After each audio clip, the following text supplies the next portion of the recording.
ഓം gum ഗണപതയേ നമഃ. ഓം ശ്രീ സരസ്വത്യൈ നമഃ. ഓം ശ്രീ സദ്ഗുരുഭ്യോ നമഃ. ഹരി ഓം. വിവേകശേഷി കൊണ്ട് അനുഗ്രഹീതനായ മനുഷ്യൻ കാര്യങ്ങളെ വിവേചിച്ചറിയാൻ ശ്രദ്ധ വയ്ക്കണം. പ്രഭാതവേളയിൽ തന്നെ ഗൗരവമേറിയ ഒരു വിവേചനത്തിന് നമുക്ക് സമയം ചെലവഴിക്കാൻ സാധിക്കട്ടെ. ആത്മാവിന് കർത്തൃത്വ ഭോക്തൃത്വ ബുദ്ധികളില്ല. അതുപോലെ തന്നെ വൈകാരികമായിട്ടുള്ള ഭേദങ്ങളൊന്നും തന്നെ ആത്മാവിനെ ബാധിക്കുന്നില്ല. വിഷയജ്ഞാനം പോലും ആത്മാവിനെ ബാധിക്കുന്നില്ല. ജാനാമീതി പ്രവർത്തതേ അവിവേകേന. അവിവേകത്തിന്റെ ചേർച്ച കൊണ്ടാണ് അറിയുന്നു എന്ന അനുഭവം ഉണ്ടാകുന്നത്. അത് ജീവാത്മാവിൻ്റെതാണ് എന്ന വിവേചനം അതും ചൂണ്ടിക്കാണിക്കുകയുണ്ടായി. ഇതിൻ്റെയൊക്കെ പശ്ചാത്തലത്തിൽ അടുത്ത ശ്ലോകം നമുക്ക് പരിശോധിക്കാം. ഇത്തരം ശ്ലോകങ്ങളുടെ നിരന്തര ചിന്തനം വ്യവഹാരത്തെ കൂടുതൽ അർത്ഥവത്താക്കുന്നതിന് നമ്മെ സഹായിക്കട്ടെ. 26-ാമത്തെ ശ്ലോകത്തിലേക്ക്. ആത്മനോ വിക്രിയാ നാസ്തി ബുദ്ധേർബോധോ ന ജാത്വിതി ജീവഃ സർവമലം ജ്ഞാത്വാ ജ്ഞാതാ ദ്രഷ്ട്രേതി മുഹ്യതി. ജീവഃ മുഹ്യതി. ജീവൻ ഇടയിൽ കിടന്ന് മോഹം ആപദ്യതേ, മോഹത്തെ പ്രാപിക്കുന്നു. മുഹ്യതി, മോഹത്തെ പ്രാപിക്കുന്നു. എങ്ങനെയാണ് ജീവൻ മോഹത്തെ പ്രാപിക്കുന്നത് എന്നാണെങ്കിൽ, ജ്ഞാത ദ്രഷ്ട എന്ന നിലയിൽ, ഞാൻ അറിയുന്നവനാണ്, ഞാൻ കാണുന്നവനാണ് എന്ന നിലയിൽ ജീവൻ മോഹിക്കുന്നു.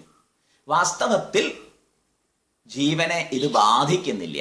പക്ഷേ ആ വിവേകം സംസാര സങ്കീർണതയിൽ വ്യവഹരിക്കുമ്പോൾ നഷ്ടമാവുന്നു. ഇത് നഷ്ടമാകാതെ ഒരു വ്യവഹാരം സാധ്യമാവുമോ?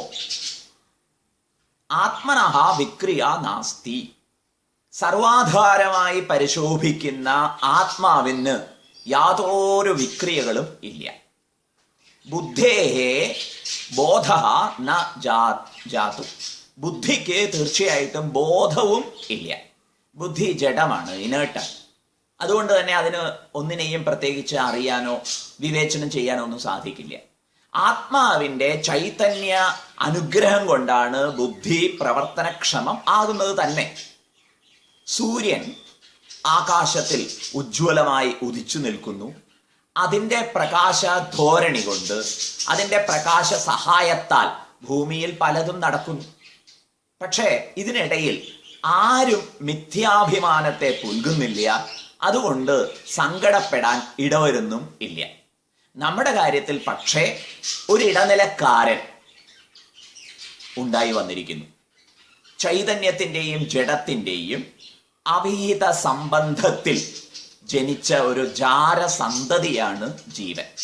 ഈ ജീവനാണ് മോഹിക്കുന്നത്. ജീവന്റെ മോഹത്തെ ജയിക്കാനുള്ള വഴി എന്താണ്? ശരിയായ വിവേചനം തന്നെ.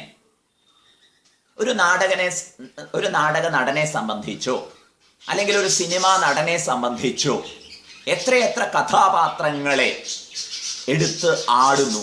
പക്ഷേ ഇങ്ങനെയൊക്കെ കഥാപാത്രങ്ങളെ അവതരിപ്പിക്കുമ്പോഴും മോഹം ആപദ്യതേ, അയാൾ ആ കഥാപാത്രങ്ങളായിട്ട് നന്നായി ഇണങ്ങിച്ചേർന്ന് അഭിനയിക്കുമ്പോഴും താൻ ആരാണ് എന്നത് മറക്കുന്നില്ല.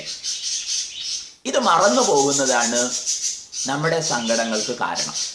അഥവാ ഓരോരോ വ്യവഹാരവും കഴിഞ്ഞാൽ നമുക്ക് ആത്മാവ് ഇതിനാൽ ഒന്നിനാലും ബാധിക്കപ്പെടുന്നില്ല എന്ന ബോധ്യത്തിലേക്ക് തിരിച്ചു വരാൻ പറ്റണം. നാം ഈ ഒരു പരിപാടിയിലൂടെ ഉദ്ദേശിക്കുന്നത് കാലത്ത് വ്യവഹാരങ്ങൾക്ക് പോകുന്നതിന് മുൻപ് ഇത്തരത്തിലുള്ള ഒരു ബോധ്യത്തോടെ നമുക്ക് ഇറങ്ങാൻ സാധിക്കട്ടെ. വൈകുന്നേരം അല്ലെങ്കിൽ രാത്രി തിരിച്ചു വന്ന് കിടന്നുറങ്ങുന്നതിന് മുൻപും നമുക്ക് ഈ എല്ലാ മിഥ്യാഭിമാനങ്ങളെയും നീക്കി വെക്കാൻ സാധിക്കട്ടെ. അടിസ്ഥാനപരമായി നമ്മളെല്ലാവരും സച്ചിദാനന്ദ ആത്മാവാണ് എന്ന് ചിന്തിച്ചുറയ്ക്കണം. ബാക്കിയൊക്കെ വന്നു പോകുന്നതാണ്.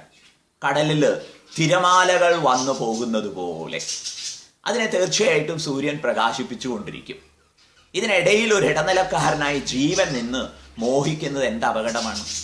ഈ അപകടത്തെ ജയിക്കാൻ നമുക്ക് കരുതലോടെ ജാഗ്രതയോടെ വ്യവഹരിക്കാം.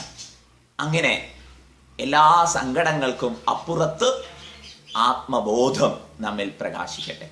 ഹരി ഓം.